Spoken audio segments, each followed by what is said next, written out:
Hi, you are watching my YouTube channel, and I'm your host, Kamran. Today, I have invited a guest in this vlog, and I'm going to discuss her life, her visions, her goals, and most importantly, her field. Hi, and welcome. We are delighted to have Ayman Fahim here today with us. Ayman, thank you so much for joining us today. The pleasure is all mine. Thank you for inviting me.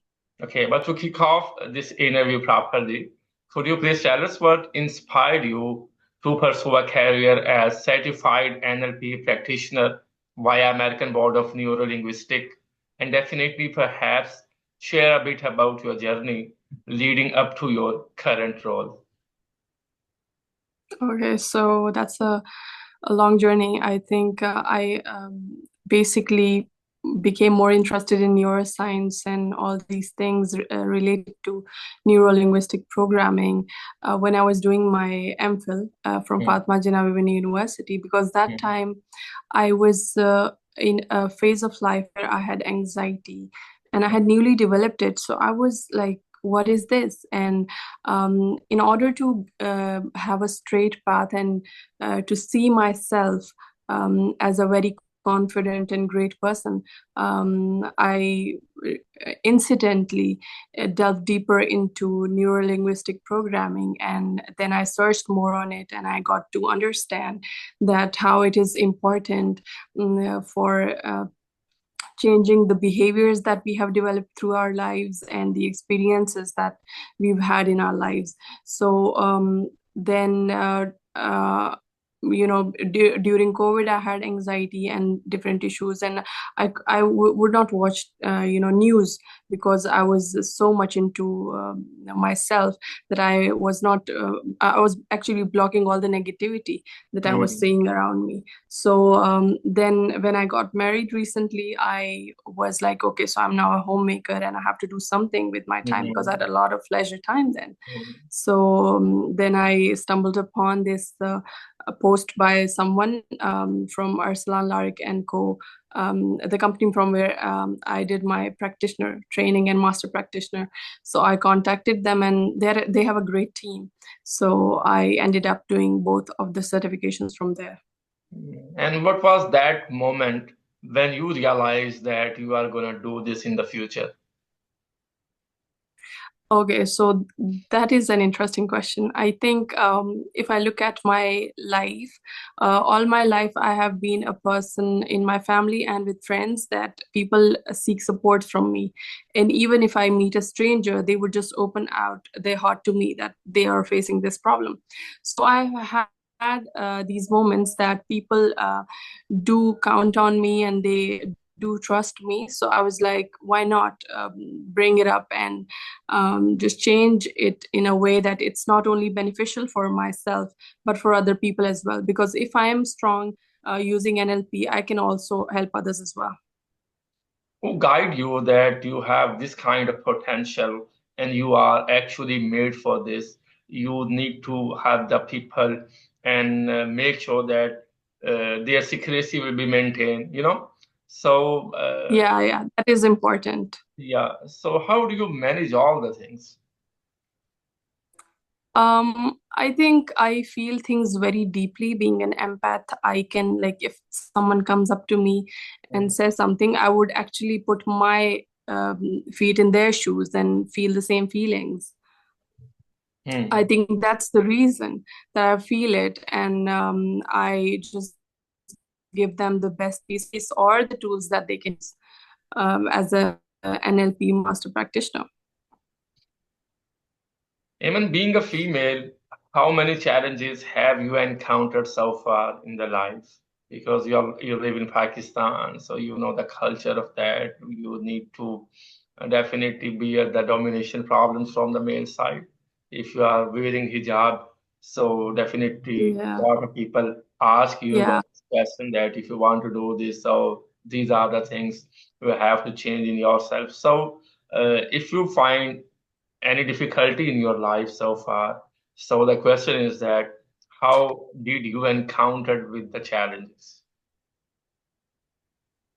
okay, so the first question that you asked me about the challenges. To be honest about hijab or any these things, I have not yet faced any challenge so far. But when we are on different social media apps or anything, especially on LinkedIn, there are a lot of educated people, but there would be someone who would just text you, "Hi, how are you? Your profile picture is really good." So like these kind of questions and text messages on LinkedIn, because LinkedIn is a very professional platform. So I did face that there, and the best way to reply to such a person is just to tell them that this is not a professional way to look at someone's profile, and then block them right away. It's a kind And of I did, in harassment, no? fact, it is an harassment. And the interesting part is that I just came across this instance just once on a LinkedIn, and this person texted me saying that the profile picture is good and stuff like that. So I said that, look, this is not a professional thing to go about, and I didn't like what you said. And then he, before I could block him, he blocked me. Definitely, So, because that was funny. Yeah. he knows that what's gonna Yeah. happen. So Yeah, from he was like, he deleted his messages, and he was like, okay, so she might take a screenshot and put it somewhere and expose me. So he um, blocked me. yesterday Yeah. I have the same problem like that. Even though I am the male one, I just got a Yeah. message from a lady. I don't want to get into that to announce her name, sorry. And she texted me, "Hi, how are you? I need your help." I said, "Okay, how can I help you? I want 5,000 rupees. Can you please send it to me?" And I was shocked. This is a Yeah. LinkedIn application. Then Yeah. I looked into that. Yes, I'm using a LinkedIn application because most of the time on Facebook there are a lot of fake IDs there. So it's a natural process on Yeah. Facebook. But on LinkedIn, it was definitely shocking Yeah. for me that someone is Yeah. gonna text me or asking me for the money. But I didn't complain about her. Yeah. It really feel very insecure to me that what is happening in Pakistan. Yeah, exactly. But I must say that LinkedIn is far better than other social media apps, because most of the lot of the LinkedIn is professional, they're educated. So, but there is a little scam there as well. I also use the LinkedIn. That's why you are here. Yeah, exactly. Yeah, okay, let's move on. Eamon, can you explain what neuro-linguistic programming, like NLP, is and how it can be applied in everyday life to achieve personal and professional goals? Okay, so NLP usually it is neuro-linguistic programming. So it has three facets to it. Neuro means your brain processes how your brain processes information. Linguistic, how you talk about something in your language and how do you use it. And then programming is the behavior that you actually have. So neuro-linguistic programming, it actually has this way of changing your behavior by looking into the neurobiology, your linguistic pattern, and your behavior. Mm, And it then looks at these things and creates tools mm. to have a breakthrough in life and change in your behavior. All right. And as a certified timeline therapy TLT practitioner, how do you help clients release negative emotions and overcome limiting beliefs? Okay, so TLT, which stands for timeline therapy, these are the techniques in which we use along with NLP. It's actually the amalgamation, and we like when I was doing my practitioner training, our the teacher, or you could say our mentor, he taught us TLT, timeline therapy techniques, when we were doing the practitioner training. So like as a TLT certified practitioner, I would say that this is a kind of practice. Um, an intervention that we use with our client. For instance, if a client comes to me and she says that I had this traumatic memory, or I had this traumatic incident that happened to me in past, so I would take that person and I would run the timeline therapy technique on her, and in which I would primarily take her to the event, the main event, and then I would take her before the event, after the event. So it actually, there's a script to it which we have to follow. And the beneficial part is that we take the person into that event and actually deal with the root of the problem that this person had. So, for instance, if a person has a fear of public speaking, I would ask my client, when did it happen in the past in your life? What do you think? When did it happen? She would tell me some, certain point in her life. I would take her to that point and I would just deal with that there. So it is very beneficial in terms of like clients do have a breakthrough. And whenever we, certain interventions that we are like, okay, so this didn't work, we always end up coming to TLTs most of the time. So we run them. You are actually telling me about the mentorship, right? So if Yeah. a person wants to be successful in the life in any field, do you feel Yeah. that he or she needs a mentor in the life and it matters a lot? It It matters does to achieve the matter. goals. It does matter, but if I talk about myself, for a long period of time, for me, mentors were books that I was reading, self-help books. So it doesn't matter. You don't really need to have a good person in your life who you look up to. You can have books. And books also tell the same stories, like about people who are successful and stuff like that. So I think it goes both ways.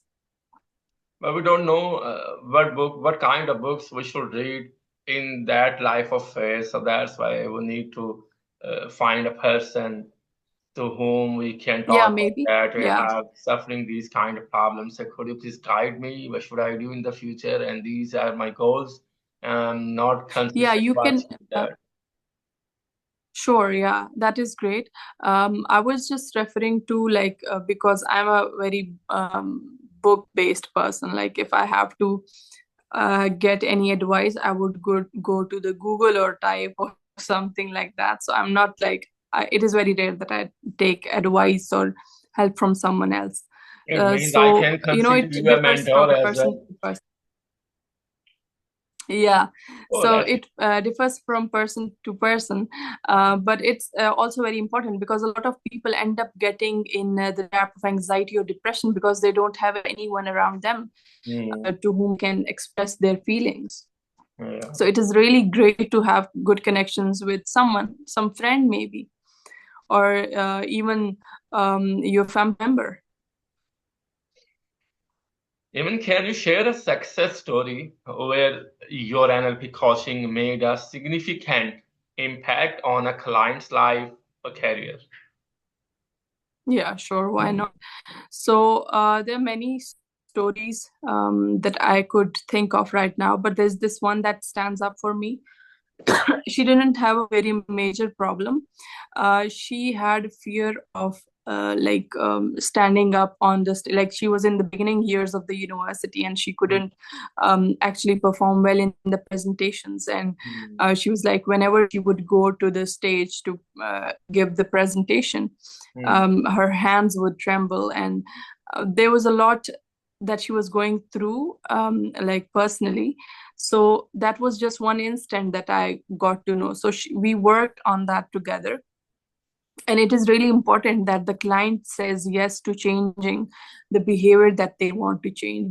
Because in NLP, if the client is not willing to change themselves, we can't really do anything for them. So she came voluntarily and she was like, I really want to change. Please help me in that. So I worked on her limiting beliefs, and we did TLTs as well, timeline therapies, which were very fruitful for her. And then later, while we were doing the process of NLP, she had a presentation, and I did give her, I didn't give her a pep talk as like you can do it, you are gonna rock it, etc. I didn't say any of that because as a coach, I'm not supposed to do that. I just had to run the interventions. And in between the sessions, she had a presentation, and surprisingly, it went well. Like we had 2 sessions left or something towards the end. And before we could end that, she was doing really well. So it's really important, NLP. And one thing we must understand is that we do have to keep taking coaching for ourselves as coaches, because we also get overwhelmed by problems in our lives. And the client also needs to, take coaching.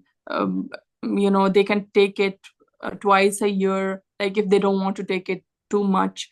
So because it really gives you a good life. Mm. And how do you charge for a session? It varies with the client or Okay, so it is per hour that I charge, and I charge in dollars, but that is negotiable as well. Like when I talk to the client, so we have these packages like 12 session package, 14 session package, 16, 20. So we can, talk on that, and we usually charge in dollars. it means I can't consider you a mentor in my life. Oh, you can consider. Okay, all right, let's move on. What are the some Yeah. common misconceptions about NLP, and how do you address these when working with new clients? Okay, so one misconception that I can think of right now is that a lot of people, when we talk about neuro-linguistic programming, Mm. one thing is that they don't understand it. They're like, okay, so this is some different, difficult subject that we can't really get hold of. But it's simple. The thing is that you just have to practice it. As a practitioner, it means that you are practicing it on different people. And that is one misconception. And the other one would be that people think it's highly manipulative. Like you can manipulate people by playing certain mind games with them. So it's not a mind game. It's just that you have a problem, you don't feel well with the problem, and you really want to upgrade in life. So you just come to us as a coach, and we deal with the problems that you have. People So I consider think I can psychologists as really, they are magicians. yeah, yeah.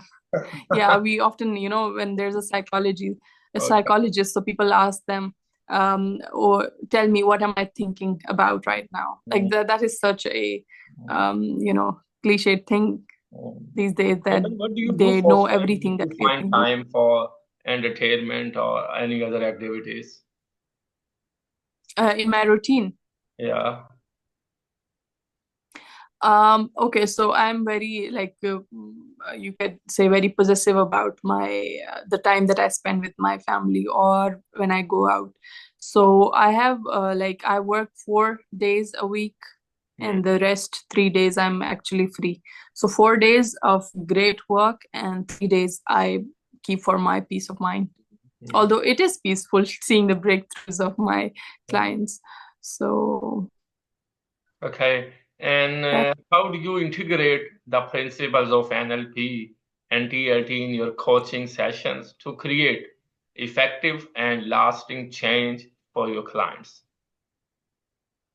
Okay, so that is usually when we are starting the interventions, we make our clients get to have the know-how of what are the certain strategies or principles that they can work on themselves. For instance, one would be the cause and effect intervention, where we tell them, if you have a problem and you are constantly crying and whining about the problem that you have in life, you are at effect. But if you want to empower yourself, you have to be at cause. What does it mean to be at cause? That you say, okay, I have this problem, I understand, but I'm going to take steps towards changing my life. I am no longer a victim to the circumstances that are happening in my life. So we actually, pre-frame them before starting, and we just give them a little bit of information about NLP. But I must say one thing, that when we are doing TLT or any other interventions, I really don't necessarily need to tell them that, okay, so this is TLT and I'm going to apply it on you. No, it is just a very normal, smooth process that is going on. And I don't use those scientific terms in front of the client, because then they might feel overwhelmed. And so it is a very basic, very normal process. It's just that the client needs to feel safe, and they should feel that they are not judged, and the information, the things that they are sharing is confidential, and it won't be shared with anyone else. So that's what the focus is. Okay, and what advice would you give to someone interested in becoming an NLP practitioner or a coach? And what steps should they take to pursue this career path? Okay, so I would say that if they want to do NLP, Neuro-Linguistic Programming practitioner, and master practitioner training for that matter, one thing is that I did personally was you have to research on your own about it. Like, what is NLP? You go to Google, you can even go to Google and search it, and see if the things really interest you or not. Certain articles you can read. Are they interesting enough or not? So for me, I was already doing certain certifications from abroad. Like, I did the Science of Well-being course and the Positive Psychology from different universities abroad. So I was like, okay, so this is my cup of tea. I can do NLP as well. Although the main degree, the major that I have is, I have done MPhil in English literature. But then I had to switch, because I was like, okay, so this is the need of an hour. So you have to research on your own and understand whether it is your cup of tea or not. Then what you can do is you can search for any good mentor who is giving people certificates. I did mine from Arslan Larik and Co, and he's a great mentor. So he taught me, and he certified me. So it is actually a coaching division of the American Board of Neuro-Linguistic Programming. So it's not actually in Pakistan. It is a subdivision of that in Pakistan. So you actually get accredited and certified from there. And one thing is that their community is very great. I must say that we do have WhatsApp group, and whenever we do networking as well. So all the coaches, they are added in one group, WhatsApp group. And whenever a coach is suffering, a coach is not feeling well, we do text in the group like, okay, so I have this problem, I have limiting belief of this regarding this thing. Can any coach practice their skills on me? And any coach can voluntarily say, okay, so yes, I'm ready, I have time, I can work with you. So it's a win-win situation. So they can join any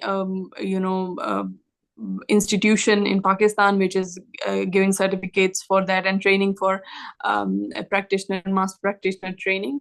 And also need to network with other coaches as well, because that is important. As a coach, it is not a journey that is alone. You have to be in touch with other coaches, so you can discuss ideas, certain things with them, and see what is working for them and what is working for you, and discuss that, so that you both can apply. Or even if you're discussing it in a group, people can apply their strategies by mixing it with other people's ideas and interests. Eamon, thank you so much for joining us today. It was really wonderful having you here and learning from your experiences. But before I wrap up, is there anything else you would like to share with our audience, or any message you would like to leave them with? My message would be that life is not a bed of roses, and there are ups and downs in life. So, as a person of a strong mind, you should never let your circumstances dictate dictate you that you become the victim. You should always empower yourself and be at cause, and that's it. You would like to share any message or any suggestion only for me? For you, I think you're doing a great job. I saw your YouTube channel, so I really like the consistency that you have with your work. I saw a post where you were cutting a cake, where you had interviewed around 100 people, maybe, Yeah. and you were celebrating that. So Yeah. uh, keep on celebrating the small wins that you have, inshallah. I wish you all the best, that you end up doing great wonders in life. And I think when you're consistent, you can do anything. All the best from my side. Iman, thank you so much once again that you have given me your precious time. And I believe You're I welcome. invite you in coming days for another episode with different topic and questions as well. And thank you so much for the participation. Sure. Sure. Thank you. Thank you very much. Have a lovely day. Allah Hafiz. Thank you. You too. Allah Hafiz.